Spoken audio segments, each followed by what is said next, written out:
Olá, graça e paz, tudo bem? Eu sou o presbítero Mauro Lúcio e hoje estaremos estudando mais uma lição no projeto Auxílio ao Mestre. E a lição desse trimestre trata de batalha espiritual. Tem sido um tema muito importante, edificante, e muitos irmãos em Cristo estão descobrindo acerca de algumas verdades concernentes ao mundo espiritual. Hoje estaremos estudando a lição de número 4, possessão demoníaca e a autoridade do nome de Jesus. Hoje nós estaremos estudando aquele texto que fala daquele homem gadareno, lá da cidade de Gadara, que estava possuído por uma legião de demônios.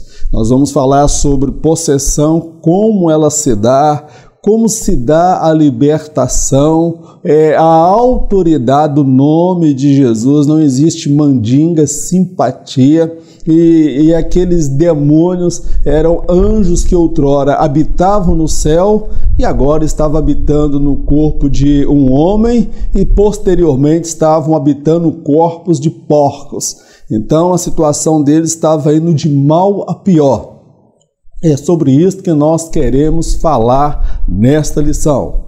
Vamos então ao primeiro tópico da nossa lição: a possessão maligna.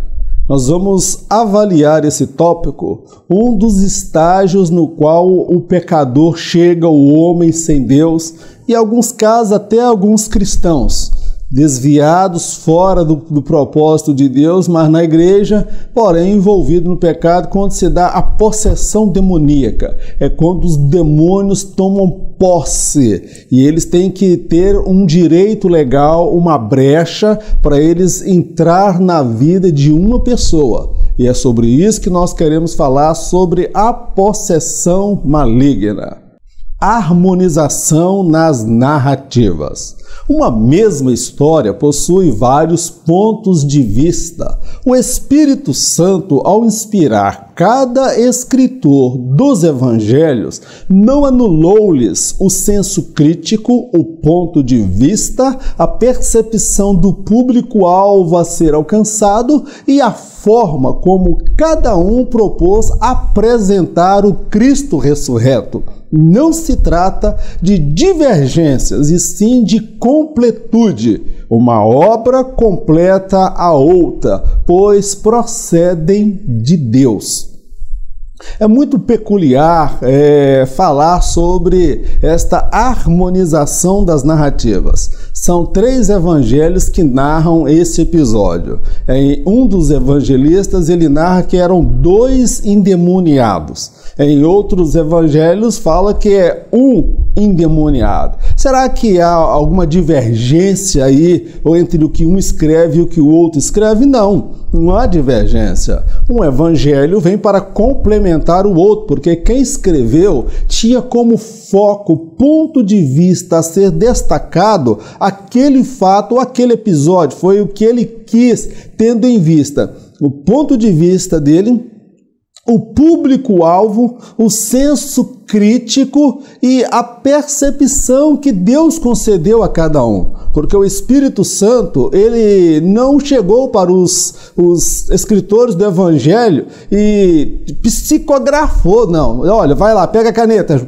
Mateus, pega lá, vou citar para você, escreve assim, assim, assim. Não, o Espírito Santo não toma ninguém assim. Ele capacita, dando conhecimento e inspiração no trabalho a ser realizado. Mas, todavia, o Espírito Santo não rouba o intelecto, a razão, a capacidade que cada um tem, que foi desenvolvida ao longo da vida. Então, nós observamos que cada autor apresenta Jesus dentro de um ponto de vista. Mateus apresenta ele como um grande rei.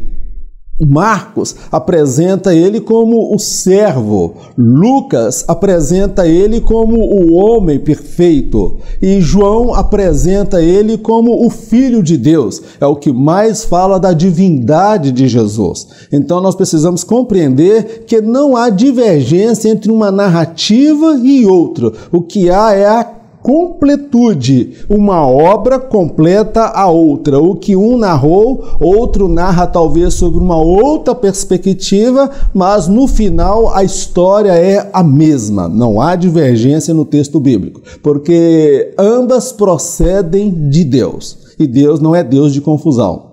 A opressão, a possessão e a opressão são ações demoníacas na vida das pessoas. É preciso saber distinguir uma da outra. No estágio de opressão, a pessoa sofre uma ação demoníaca de fora para dentro. Em alguns casos, a pessoa fica deprimida, irada, depressiva, de difícil convívio social, crises de insônia ou atormentada com sentimento de culpa. Nesse estágio, a pessoa sofre uma grande pressão externa cuja fonte é demoníaca. Nós estamos falando de opressão. A opressão, ela não é uma possessão. A diferença entre a opressão e a possessão é que na opressão, o espírito maligno ele trabalha de fora para dentro, oprimindo uma pessoa, enquanto que na possessão ele já tomou conta da pessoa e já está dentro da pessoa, controlando as suas emoções, o seu intelecto, a sua vontade, a sua razão. A pessoa agora está totalmente possessa de demônios. Na opressão, algumas características, eu não sou expert no assunto, mas eu aponto algumas, que nesse estágio a pessoa muitas vezes ela apresenta um quadro de que está deprimida, me entenda, ela apresenta, não estou dizendo que toda pessoa deprimida ela está com uma opressão maligna. Ela apresenta opressão, às vezes uma ira incontrolável, e é uma pessoa depressiva, de difícil convívio social, ela tem dificuldade de se relacionar com as pessoas têm dificuldade de achar o lado dela, ela sofre de crises de insônia, dor de cabeça ou é atormentada com um sentimento de culpa. Então isso aí é opressão. Nesse estágio, quando a pessoa está passando por esta fase, ela sofre uma pressão de fora para dentro, uma verdadeira pressão. Eu confesso aos amados irmãos que eu já senti opressão em várias situações, em vários momentos da minha vida. Quando cheguei num ambiente pesado, carregado, eu senti opressão. Eu já tive ocasião que eu precisei de alguém orar por mim, porque eu senti que eu estava debaixo de uma opressão demoníaca, mas eu não estava possesso. O cristão ele pode sofrer uma opressão, uma ação demoníaca que vem de fora para dentro, tentando oprimir, tentando colocá-lo para baixo, colocá-lo desanimado, deixando depressivo, nervoso, exaltado, com insônia, dor de cabeça, irado, de difícil convívio social. Isso chama-se opressão. Eu já passei por isso. E creio que muitos que estão me ouvindo também já passaram por isso. Um quadro estarrecedor. Aquele homem estava terrivelmente possesso de demônios, os quais lhe conferiam uma força descomunal, a ponto de ferir as pessoas e a si mesmo. Na tentativa de detê-lo ou ajudá-lo, vários artifícios foram utilizados, sem nenhum resultado. Quando alguém chega neste estágio, precisa urgentemente de ajuda. Por si só, ela não conseguirá se libertar. Somente alguém cheio do Espírito Santo poderá socorrer esta pessoa. Eu destaco nesse ponto que aquele homem estava realmente num quadro deplorável. Ele estava possesso de milhares de demônios. E esses demônios conferiam a ele uma força descomunal. Ele feria as pessoas, alguém tentava amarrá-lo com correntes, ele arrebentava a corrente e colocava todo mundo para correr, machucava as pessoas. Eles amarravam-no com cordas e também ele arrebentava as cordas. Nada podia prendê-lo, porque afinal de contas ele estava com uma legião de demônios. Eram mais de 2.000 demônios habitando num corpo de um homem. Então vocês podem observar que essa situação não era uma situação normal, era uma situação realmente deplorável, digna de compaixão. E nós observamos que as pessoas, na tentativa talvez de ajudar ou talvez de deter aquele homem que causava terror naquela região, no cemitério, por exemplo, elas tentaram vários artifícios, mas eram paliativos, tentativas meramente humanas. Elas não lograram êxito, não deu certo, meu irmão. Com demônio não existe mandinga, encantamento, oferenda, não existe outra coisa que não seja a autoridade do nome de Jesus. Eu faço outra colocação, que quando alguém chega nesse estágio miserável de possessão demoníaca, aquele homem estava possesso de milhares de demônios, ela precisa urgentemente de ajuda. Ele não vai conseguir se libertar por si só, não. Os demônios já tomaram-lhe a mente, as emoções, a vontade. Ele está agora dominado por demônios. É perigoso, é uma pessoa que pode machucar, pode até matar terceiros. Então, somente alguém cheio do Espírito Santo poderá socorrer esta pessoa. É esta colocação que eu faço dentro desse tópico. Quando a razão aponta para o sobrenatural, não são poucos os profissionais da saúde e da segurança pública que já se depararam com situações que fogem à lógica e à razão. Um grupo de militares relatou um episódio onde uma mulher levantou uma viatura com uma das pernas. Um profissional da saúde já se deparou com um paciente muito agressivo. Em ambos os casos, tratava-se de ação demoníaca.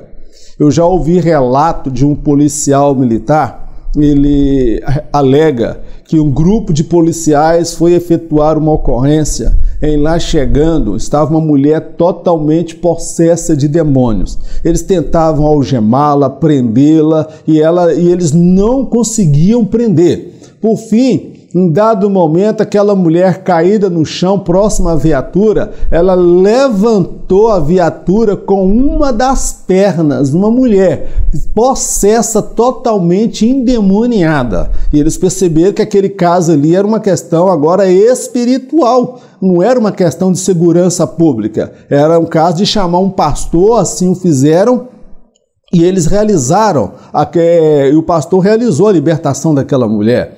Um outro relato que eu conheço de uma profissional da saúde, que ela se deparou em certa ocasião com um paciente que estava hospitalizado, muito agressivo, muito hostil, que não deixava ninguém aproximar. Ele saía aos berros, gritando, esbravejando, falando palavrões, e todo mundo no hospital estava com medo das enfermeiras, até que essa profissional da saúde, crente em Jesus Cristo, cheia do Espírito, entrou ali na autoridade do nome de Jesus e impôs a mão e repreendeu aquele espírito que estava ali. Nós precisamos orar muito pelos profissionais da segurança pública e os profissionais da saúde, porque muitas horas eles se deparam com situações que vai muito além da razão, da lógica, daquilo que eles aprenderam na academia. Eles estão lidando com o mundo espiritual e eles precisam estar revestidos da autoridade do Estado, mas também revestidos do poder de Deus. Tópico 2, a legião demoníaca. Nesse tópico nós vamos falar sobre aquela legião de demônios. Eu quero deixar claro aqui que aquele demônio não tinha nenhum deles ali que se chamava legião, tá bom, meu irmão? Semelhante ao que foi o anjo Gabriel, o anjo Miguel, Lúcifer, que a Bíblia fala o nome de 3 anjos. Pelo menos um continua sendo um anjo, mas um anjo caído. São esses 3 dentre milhões e milhões, ou quem sabe bilhões de anjos. Não tinha nenhum anjo que se chamava legião. Aquele grupo de demônios, eles se autodenominaram, aquela ação deles, como uma legião. Eles estavam agindo em grupo e em bando. Então, meu querido, é sobre isso que nós queremos falar, aquela quantidade excessiva de demônios agindo na vida daquele homem. Uma legião. Os demônios se auto-intitulam com nomes que lhes são convenientes. Não significa que seja este o nome real do demônio. Cada anjo caído tem um nome próprio. Antes da queda, Satanás era conhecido por Lúcifer. Assim o é com os demais demônios. Na cultura brasileira, é comum eles se apresentarem como Pombagira, Preto Velho, Exu Caveira, Tranca-Rua e outros mais. Em outras culturas e povos, os nomes podem mudar. Então, como eu já disse, aquele grupo de demônios que estava ali se apresentavam em bando como uma legião. Meu irmão, eu vou repreender o espírito da legião. Meu irmão, não existe espírito da legião. Existe um grupo de demônios que agem em grupo, de forma organizada, tá bom, meu querido? Não é aleatoriamente. Então, os demônios, eles se intitulam com os nomes que lhes são convenientes a partir de determinada cultura. Se você for de várias culturas do mundo, você vai ver que há o nome de demônios que se apresentam do mundo espiritual com nomes que bem lhes convém. Cada anjo que caiu, meu querido, ele tem um nome próprio. Por exemplo, Gabriel, a Bíblia fala do nome de Gabriel, fala o nome de Miguel, fala também do nome o ex-nome de Lúcifer, que ele nem mais merece esse nome. Ele agora é chamado de Satanás, o diabo, a grande serpente, o dragão. Então, cada demônio deste, ele tem um nome próprio, mas ele não se apresenta com um nome próprio. Ele apresenta com o nome que lhe convém. E na nossa cultura brasileira, nós vamos deparar aí, espírito que se apresenta como Pombagira, espírito que se apresenta como Preto Velho, Exu Caveira, Tranca-Rua e outros mais. Então, não quer dizer que lá no céu, quando eles habitavam com Deus, eles tinham esses nomes. Eles que se apresentam às pessoas com esses nomes, porque eles são muito expertos na arte de enganar. Tá claro aqui, meu querido? Então, uma legião, segundo o escritor, eram mais de 2.000 demônios que estavam habitando no corpo daquele homem gadareno. Expulsar e não dialogar. Jesus, ao dialogar com os demônios que estavam naquele homem, já os conhecia quando ainda eram anjos de luz. Somente ele tem autoridade para tal. O perigo de se dialogar com os demônios consiste no fato de que, estrategicamente, eles podem falar uma verdade hoje, outra amanhã, e depois cair na graça dos líderes, os quais serão induzidos a erros doutrinários e de costumes. A orientação bíblica é curai os enfermos e expulsai os demônios. Não há ali na Bíblia um mandamento dizendo que eu devo dialogar com o demônio, bater papo com o demônio, entrevistar o demônio como se ele fosse um ator famoso de Hollywood para chamar o centro das atenções. Há pseudos movimentos neopentecostais aí, onde o demônio prega, o demônio dá entrevista, o demônio faz de tudo e fala. Ele toma o microfone, e tem gente que fica com depressão porque não pode pegar no microfone da igreja. Mas tem igreja aí que o demônio tem a maior moral. Então Jesus, ele dialogou, meu irmão, mas por que então Jesus dialogou com aqueles demônios, meu irmão? Nós precisamos entender um pouco mais o texto e o contexto. Jesus dialogou com aqueles espíritos porque Jesus conhecia eles na eternidade, enquanto Deus, porque Jesus ele era 100% homem, 100% Deus. Ali, quando ele se depara com aqueles demônios, ele sabia exatamente quais eram aqueles anjos que um dia o adoraram na eternidade. É por isso que ele chega dialoga e conversa com eles, porque só Jesus tem autoridade para fazer isso, tá bom, meu querido? Qual é o perigo de se dialogar com o demônio? É um perigo muito grande. Estrategicamente, o diabo hoje, o demônio manifesta, ele pode falar uma verdade hoje, ele pode falar uma verdade amanhã e depois ele vir introduzir as meias verdades, as mentiras, o engano e induzir os líderes das igrejas, das instituições a erros doutrinários e erros até de usos e costumes. É um perigo muito grande dialogar com o espírito maligno, porque a Bíblia fala que Satanás é o pai da mentira. E os seguidores dele? Será que eles estão firmados na verdade? A Bíblia fala que Satanás nunca se firmou na verdade. Há de se esperar que os seus seguidores também sejam hábeis na arte de mentir, de enganar, ludibriar. Então, meu amado, se você se deparar com uma situação de libertação, expulsa em nome de Jesus. Se o diabo vir fazer acusação que foi fulano que fez isso, que ofereceu aquilo, meu irmão, somente repreenda e expulse em nome de Jesus. Tá claro? Doutrinação demoníaca na igreja. A revolução das tecnologias da comunicação tem suas vantagens e desvantagens. Tudo é registrado pelas lentes. É possível ver nas redes sociais vídeos de pseudo-libertações onde demônios ditam os costumes da igreja local. Há casos de demônios afirmando que o batom, o brinco e a calça jeans são deles. Diante do exposto, percebe-se que há uma intenção de doutrinação dos membros por parte dos demônios e não pela palavra de Deus. Olha aí o perigo, meu querido, que é dialogar com o demônio. Pelas redes sociais aí você vê vários vídeos de pseudo-libertações. Algumas coisas aí, vamos falar a verdade, são combinadas. Algumas coisas aí são combinadas nos bastidores. E outras coisas aí, meu irmão, a gente fica meio com o pé atrás. Há pseudo-libertações de demônio, que o pseudo-demônio, ele se apresenta dizendo que o batom é dele, que a calça jeans é dele, que o brinco é dele, que o cabelo curto, cortado é dele, e o brinco é dele, o anel é dele, que tudo é dele, que todos que usam aquilo pertencem a ele.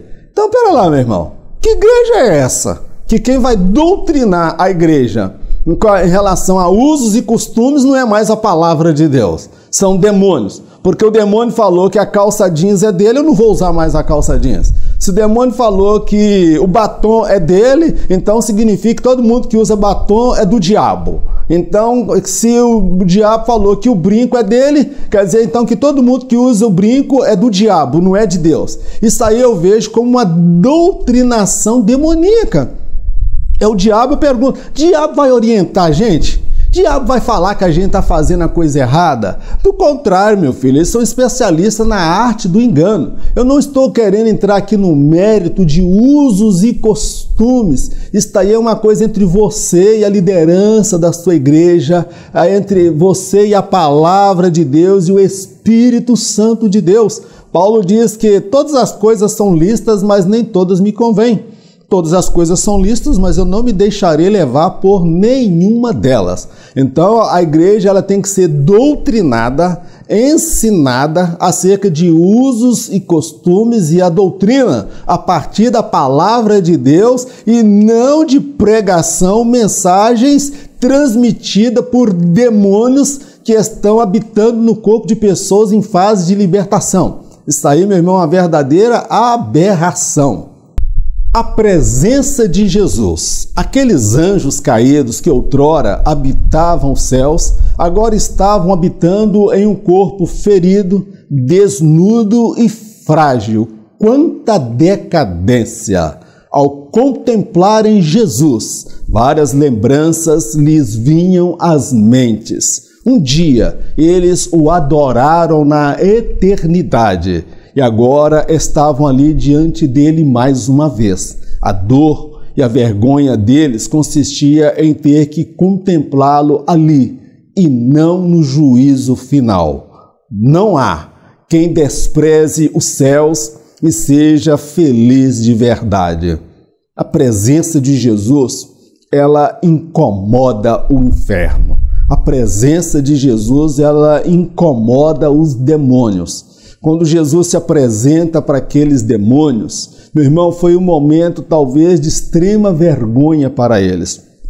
Observa, onde esses demônios habitavam quando eles estavam ainda no seu estado original, quando eles haviam preservado a sua santidade. Eles adoravam ao eterno, ao maravilhoso, glorioso, majestoso, Pai da eternidade, príncipe da paz, alfa e ômega, o princípio e o fim. Eles adoravam-no na eternidade, cheios de glória, de esplendor. E qual era a habitação deles? A habitação deles era o céu. E agora eles se deparam com Jesus mais uma vez. Embora Jesus estivesse com o corpo humano, com o corpo de homem, eles sabiam exatamente quem era Jesus. Porque viesse a nos perturbar, ó Filho do Altíssimo, do Deus Altíssimo. Eles conheciam Jesus e Jesus os conhecia. E naquele momento talvez fosse um momento de vergonha, um momento de constrangimento. Tudo que aqueles demônios queriam era fugir da presença de Jesus. Tamanha vergonha, porque eles habitavam o céu. E agora eles estavam habitando um corpo frágil, desnudo, ferido, fedorento, um corpo sem glória, um corpo sem formosura. E eram milhares de anjos caídos que estavam ali. Olha que decadência que aquelas pessoas estavam. E ao verem, contemplarem Jesus, talvez eles se lembravam das vezes que eles o adoravam. Tu és santo, tu és lindo, tu és maravilhoso, tu és glorioso. Eles tinham a realização, o gozo de estarem diante do Altíssimo, do Criador. E agora eles estavam num estado deplorável, miserável, desgraçado naquela situação. E eles ficaram agora estarrecidos, porque eles estavam diante de Jesus. Eu faço a colocação que a dor e a vergonha deles consistia em ter que contemplar Jesus ali, não no juízo final. Porque todos os demônios, Satanás e todos os anjos caídos sabem que eles terão que comparecer perante o juízo final. E eles serão todos julgados, sentenciados e lançados no lago de fogo eterno. E aquele encontro com Jesus foi algo para eles inesperado. Eu faço a seguinte colocação: não há quem despreze os céus e seja feliz de verdade. Não há alguém que despreze o Senhor Jesus, despreze as promessas de Deus e que seja realmente feliz de verdade. Meu amado, seja fiel a Deus, ande com o Senhor.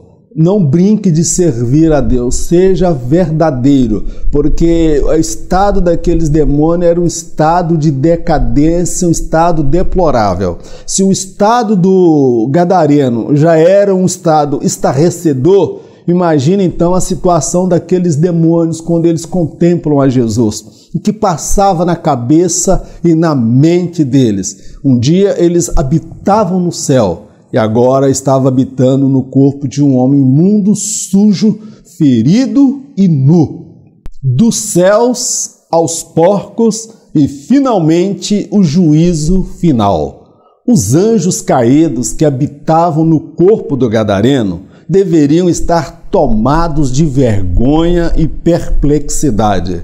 A vergonha era tamanha que eles queriam sumir da frente de Jesus a qualquer preço, ainda que para isto tivessem que habitar em porcos, tidos como imundos. Eles não somente se sentiam, mas estavam de fato mais imundos que os porcos, cujo destino findara nas águas. Já o deles se daria no dia do juízo final. Olha o título, dá uma mensagem maravilhosa: dos céus aos porcos e finalmente o juízo.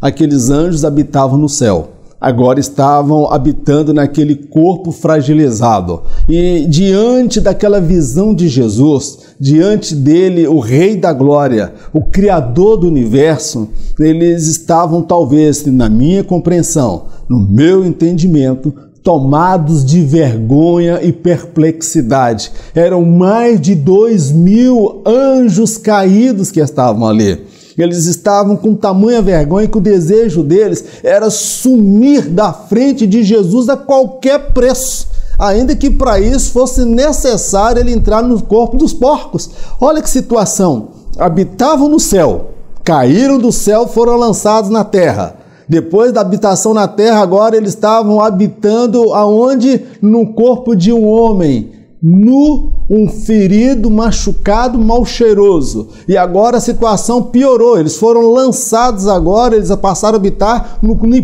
porcos, que na cultura judaica era tido como imundo, impuro. Alguns judeus diziam que o espírito de porco, que aquilo ali, o porco, ele tinha um espírito demoníaco na vida dele. E na verdade, aqueles demônios, eles não somente se sentiam imundos, eles tinham a certeza que eles eram mais imundos do que os porcos. E quando eles entram naqueles porcos, aquela manada toda vai precipitando e cai dentro das águas e morrem todos afogados. Eu quero dizer o seguinte, que o dilema, o sofrimento dos porcos findara ali nas águas, ali encerrou o destino deles. Mas o destino daqueles anjos não terminava ali. Eles estavam numa situação pior do que a dos porcos, porque aqueles porcos não irão aparecer no dia do juízo final para prestar conta dos seus atos, são seres irracionais. Mas os anjos que entraram naqueles porcos, eu tenho certeza que eles queriam não somente entrar nos porcos, eles queriam ser os porcos. Eles queriam que a história deles findasse ali, que eles não tivessem que comparecer perante o juízo final. Então, meu amado, era uma situação deplorável, porque todos eles terão que comparecer perante o juízo final para serem julgados por conta da sua rebelião e da forma como investiram contra o gênero humano, em especial a Igreja do Senhor Jesus. O poder de Jesus. Nesse tópico nós vamos falar sobre o poder de Jesus diante do inferno, diante dos demônios, diante das trevas. Meu amado, Jesus, ele é o poder absoluto. E a libertação, ela só se dá através do nome do Senhor Jesus. É sobre isso que nós iremos falar nesse tópico. Os demônios sabem quem é Jesus. Os demônios já conheciam o Filho de Deus na eternidade. Embora Jesus estivesse despido da sua glória, os demônios sabiam exatamente quem ele era. Eles o conheciam muito mais que os próprios discípulos. Eles tremem diante da autoridade do nome de Jesus. Porém, não se sujeitam àqueles que usam o nome do Senhor e não têm vida santa com Deus. Os demônios sabem quem é Jesus. Observa que ele nasceu do útero de Maria, ele nasceu como todo homem nasce, ele teve a infância, a adolescência e a fase adulta. E quando ele começa o seu ministério, ele se depara com esses demônios, eles já sabiam que ele era o Filho de Deus. Eles tinham conhecimento, eles sabiam que mesmo despido da sua glória, ali estava o Filho do Altíssimo, o El Shaddai, o Todo-Poderoso. Outra coisa que eu faço aqui é a colocação. Os demônios não somente sabem quem é Jesus, eles conhecem a Jesus muito mais do que os próprios discípulos. Uma certa feita, Jesus perguntou: quem diz os homens que eu sou? Os discípulos falaram: olha, uns aí são da opinião que tu és Elias, outros acham que tu és Jeremias, outros acham que você é um dos profetas. Aí Jesus vira: e vocês? Qual é a opinião de vocês? Quem eu sou? Meu irmão, eu penso que foi um silêncio só, um olhando para a cara do outro, sem ter resposta. E Pedro, revelado pelo Espírito Santo, ele disse: Tu és o Cristo, o Filho do Deus vivo. Meu querido, os demônios já sabiam que ele era o Filho do Deus Altíssimo. Os demônios conheciam e conhecem Jesus muito mais do que eu, muito mais do que você, porque eles habitaram com ele na eternidade. Eles tremem diante da autoridade do nome de Jesus. Porém, eu quero ressaltar que eles não se sujeitam àqueles que usam o nome do Senhor e não têm vida santa com Deus. Há muitas pessoas que usam o nome do Senhor para gerar fama, riqueza, sucesso, patrimônio, para ganhar aplausos e elogios. Há muitos que usam o nome de Jesus como se Jesus fosse a galinha dos ovos de ouro.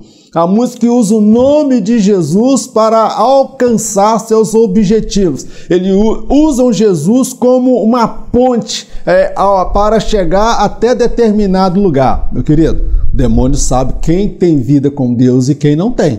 Os demônios, 7 rapazes, filhos de um sumo sacerdote, numa ocasião, foram libertar um homem possesso. E eles chegaram lá e a fórmula era essa: a gente chega lá, invoca o nome de Jesus que Paulo prega e mandamos o demônio sair. O demônio vai bater em retirada. Combinado? Combinado. Os 7 irmãos, filhos de um sumo sacerdote.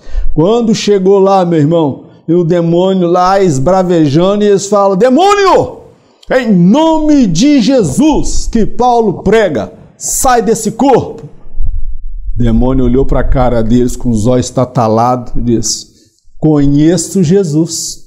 Já habitei com ele na eternidade. Eu conheço Paulo, é um grande instrumento nas mãos de Deus e uma pedra no nosso calcanhar. Mas vocês, eu não conheço, vocês não têm autoridade. Jesus tem autoridade. Paulo tem autoridade, que ele tem vida com Deus, mas vocês nem conhecem a Jesus, ou tão pouco sabem da vida que Paulo leva para ele ter autoridade com Deus. Vocês não têm autoridade para me tirar daqui não. E a Bíblia fala que o demônio partiu para cima deles. E foi um pega para capar, um quebra-pau, meu irmão, tremendo. Eles tomaram uma surra, 7 contra 1. Parece até filme de Kung Fu, Karatê, de Bruce Lee. 7 contra 1, meu querido. O demônio prevaleceu. O que eu quero dizer com isso? O diabo sabe quem tem vida com Deus e quem não tem. Meu querido, que Deus tenha misericórdia das nossas vidas. A soberania de Jesus. O diabo e os demônios não têm autonomia para tocar na vida de um verdadeiro servo do Senhor. Para que isto ocorra, eles precisam de uma prévia permissão de Deus. Assim o foi na vida de Jó, na vida de Pedro e na vida de tantos outros servos de Deus. O Senhor pode, segundo o seu propósito, permitir que o mal venha atingir aqueles que lhe são fiéis. A soberania de Jesus. Ele é soberano. Ele tem a última palavra. Nós não somos daqueles que determinamos algo para Jesus. Do contrário, é Ele que determina na nossa vida. Há muitos que pregam um Jesus marionete. É um Jesus ventríloco que você manda e Ele obedece. Faz isso, Jesus. Faz aquilo, Jesus. Não. Jesus é aquele que determina. Os demônios, eles não têm autonomia de chegar e sair tocando em quem eles querem não, meu querido. Isso aí eles podem fazer talvez na vida de um descrente, na vida daquele que não conhece a Jesus, que está lá na vida e na sarjeta no pecado. Mas aquele que serve ao Senhor, ele pertence ao Senhor. O diabo e o inferno vai chegando. Eu não tenho medo de galinha preta na encruzilhada, eu não tenho medo de feitiço, eu não tenho medo de macumba, eu não tenho medo de bruxo, eu não tenho medo de feiticeiro, eu tenho medo de pecar contra o meu Deus.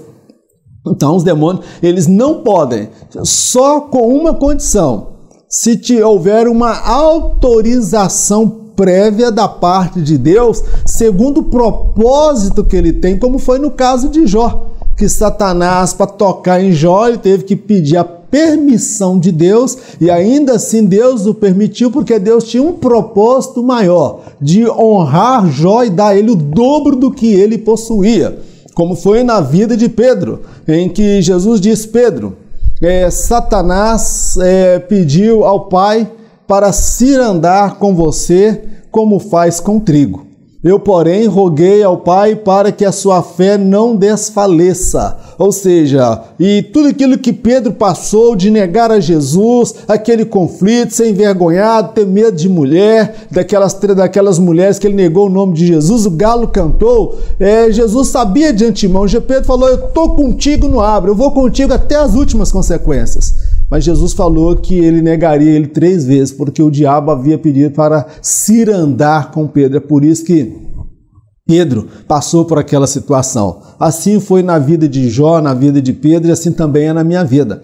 Deus pode, mesmo você sendo fiel a Deus, eu sendo fiel ao Senhor, a soberania de Deus, Deus está no controle de todas as coisas. Ele pode permitir, segundo o seu propósito, que o mal venha nos atingir em dado momento da nossa caminhada. Que nos diz a palavra de Deus? Que todas as coisas cooperam para o bem daqueles que amam a Deus, para aqueles que são chamados segundo o seu propósito. Olha o que foi a vida de José.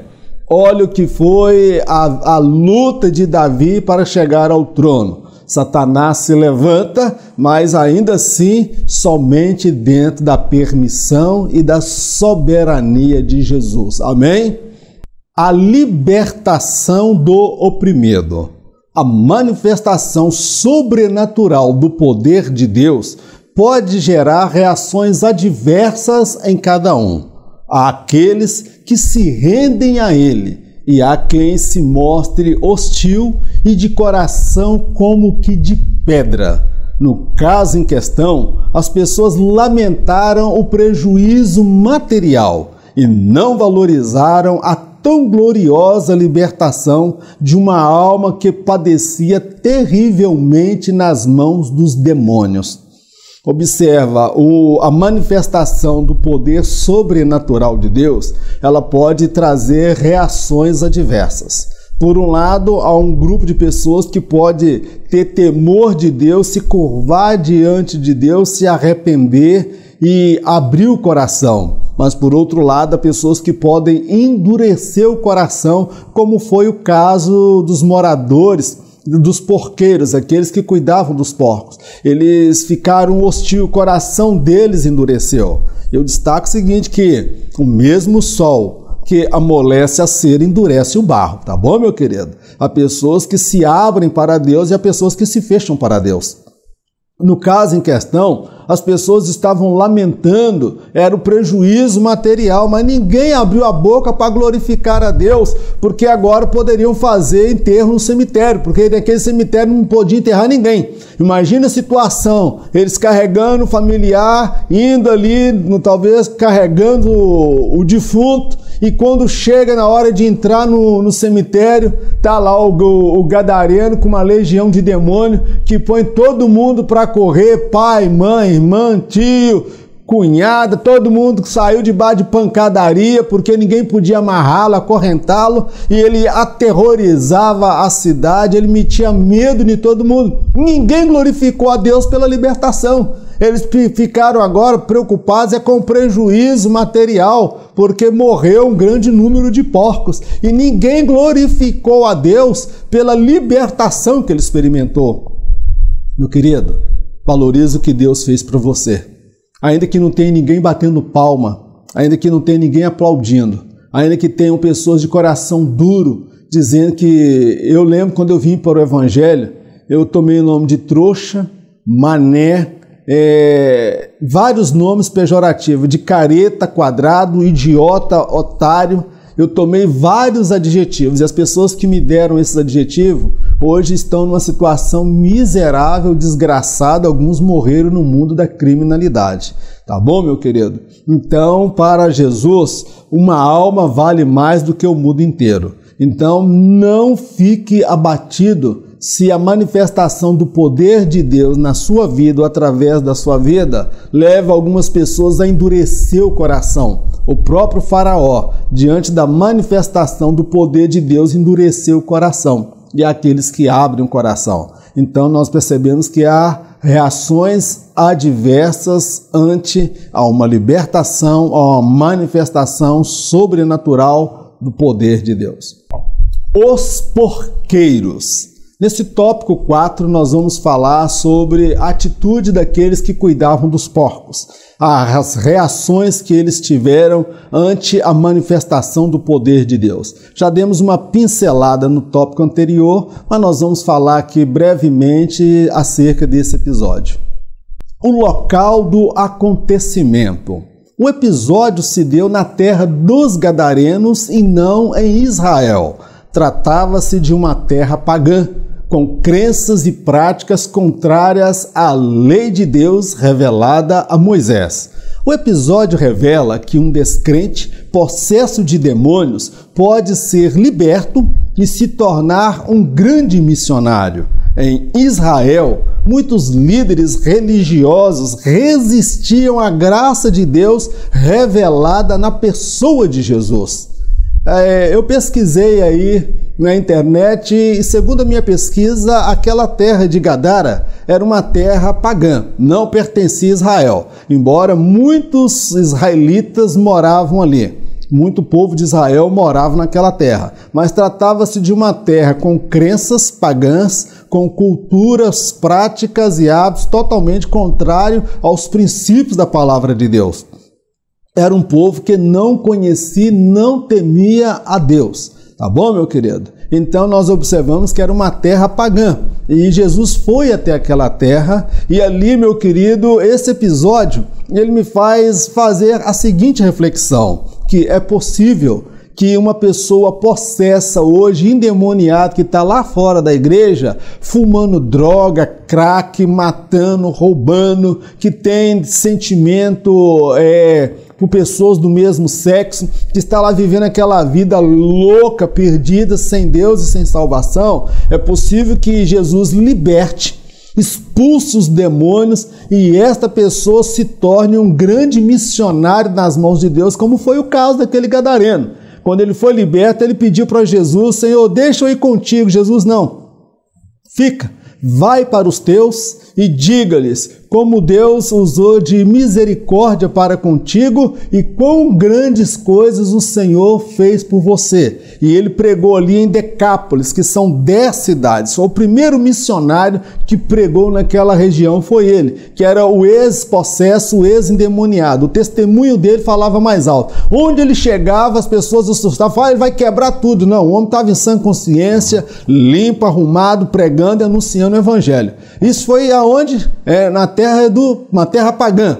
Jesus levantou o missionário. Agora, em Israel, que era a terra da promessa, a terra dos profetas, a terra onde Jesus veio para anunciar a salvação, primeiro para os judeus e depois para os gentios, lá em Israel, os líderes religiosos, eles resistiam à graça de Deus revelada na pessoa de Jesus.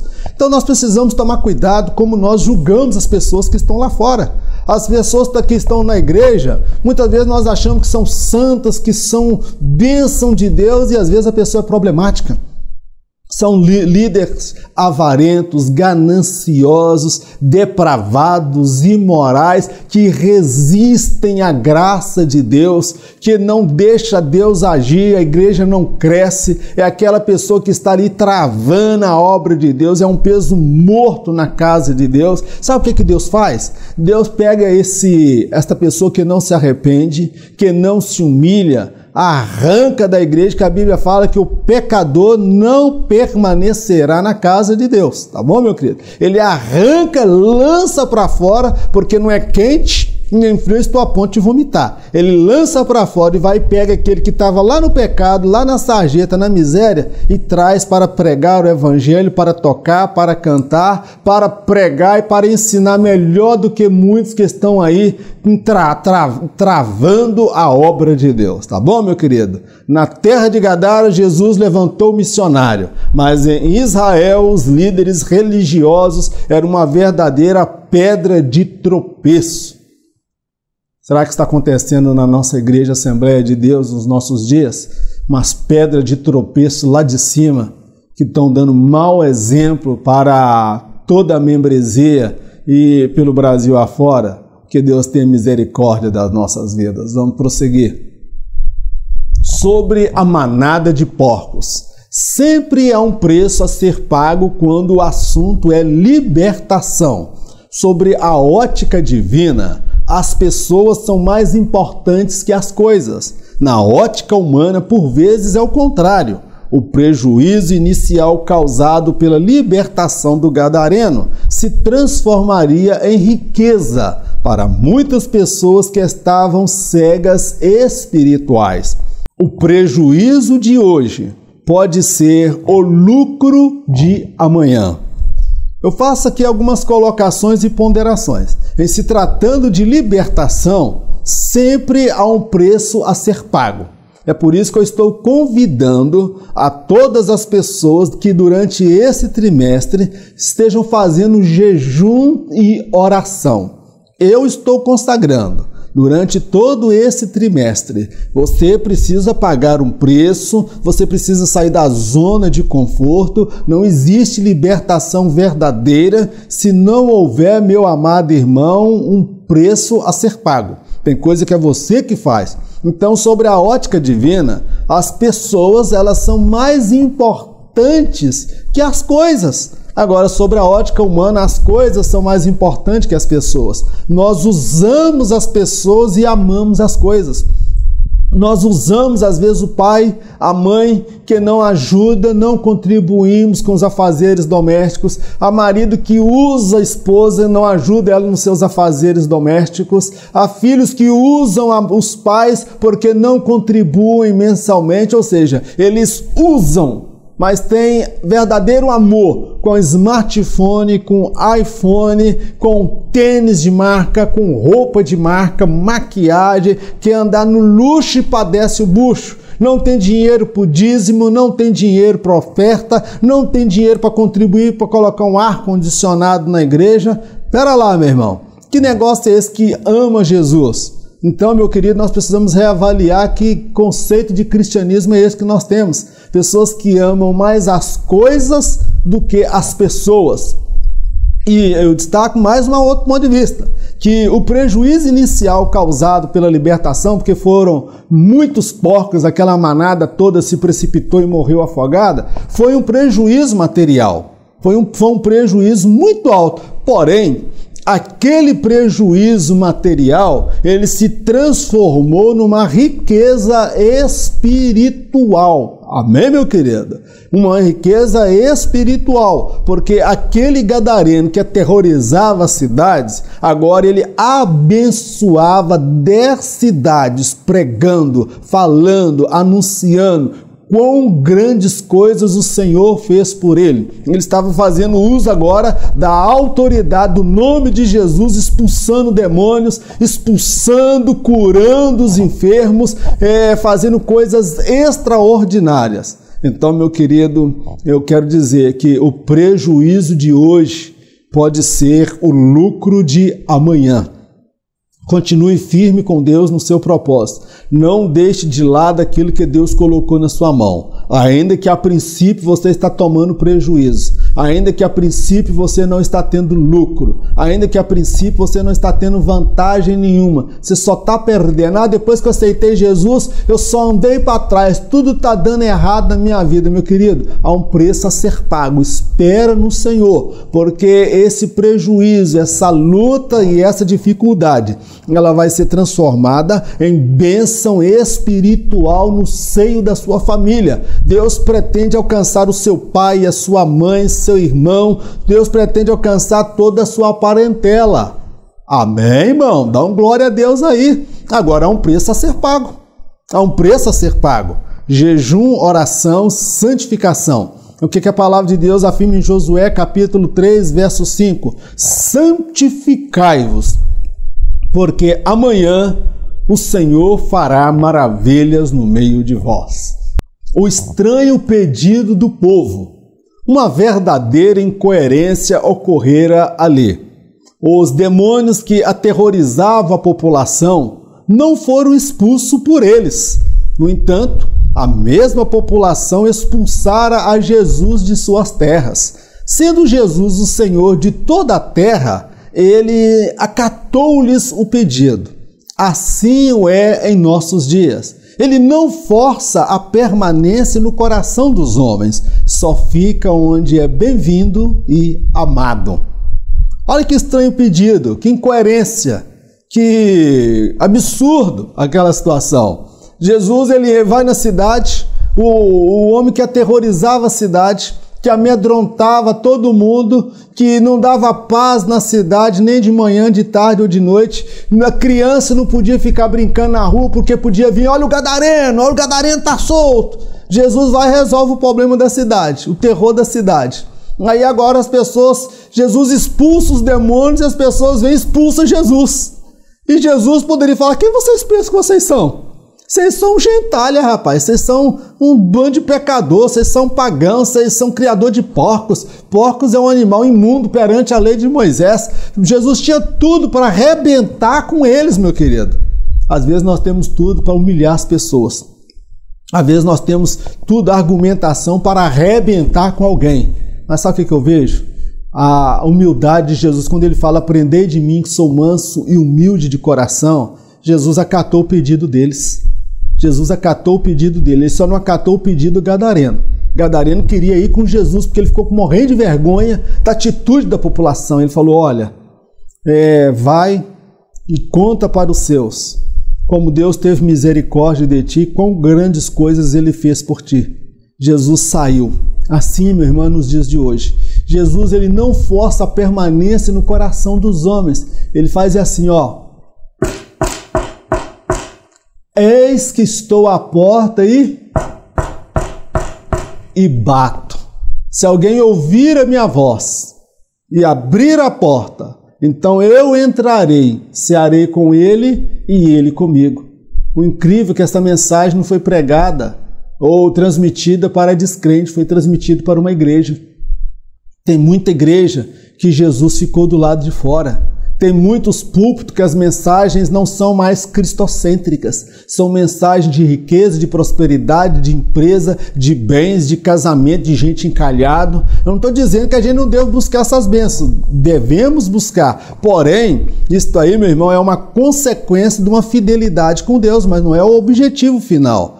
A mensagem e o púlpito precisa ser cristocêntrico. Jesus só permanece no lugar onde ele é bem-vindo e amado.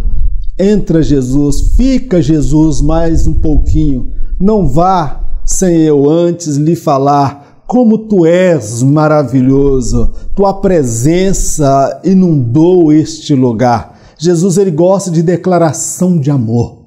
Jesus quer ver dos seus lábios um louvor verdadeiro, autêntico e genuíno. Amém, meu querido? Ele não força a permanência dele na vida de ninguém.